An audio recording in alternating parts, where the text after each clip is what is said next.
Okay, picture this. It's the 1960s. Computers are these gigantic things that fill entire rooms, right? The idea of actually having a conversation with one, that's pure science fiction. Or was it? Today, we're pulling back the curtain on a program so clever, so eerily human-like, that it actually fooled people into pouring their hearts out to a machine. This is the incredible story of ELIZA, the world's very first chatbot. Let's get into it. Our story kicks off right here, with this research paper from MIT. The year is 1966. We're talking no internet, no smartphones, not even a personal computer in sight. And yet, deep inside some massive mainframe computer, something new was learning how to talk. And this is what that conversation looked like. A real person types a deeply personal problem, and the machine comes back with empathy? How in the world was a computer from 1966 pulling this off? I mean, a conversation that feels so understanding. That's the big mystery we're going to unravel today. So the guy behind all this was an MIT professor named Joseph Weizenbaum.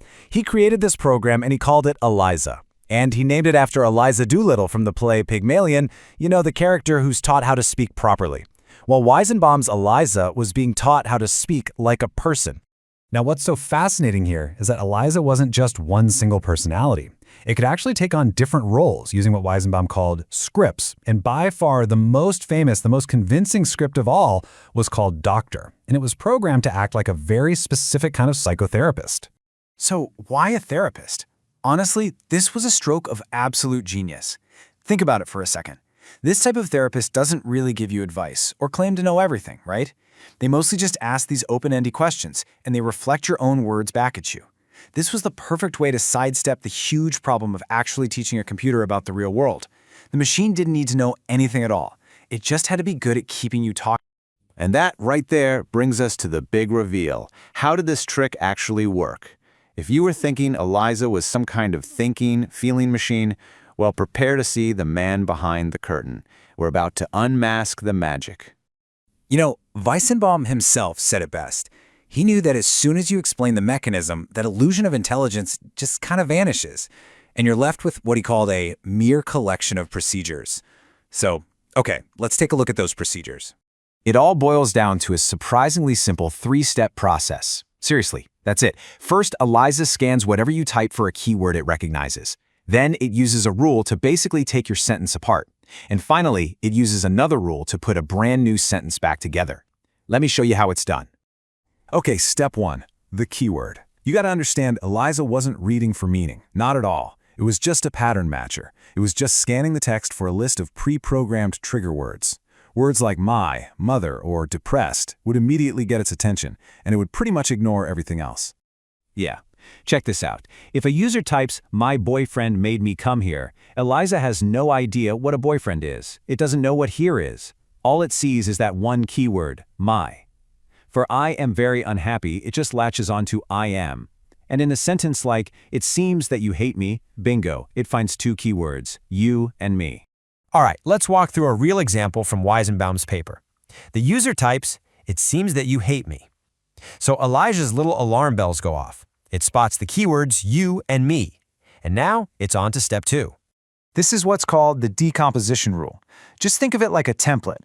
The rule that's tied to finding you, followed by me, tells the program to chop the sentence into these four specific parts.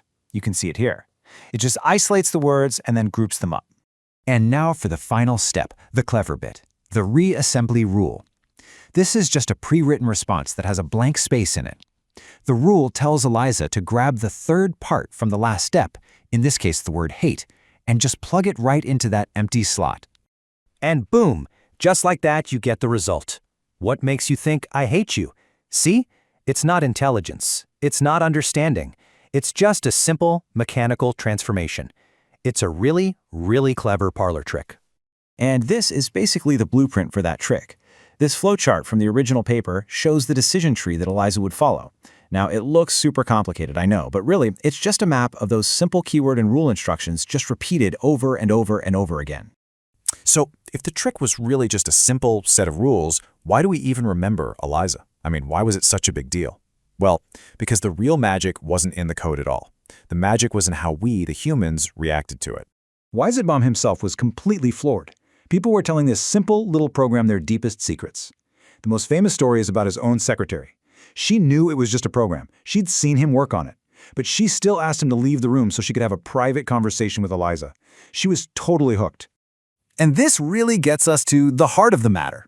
We've seen how simple the mechanism is, so why were people so easily convinced that they were talking to something that actually understood them?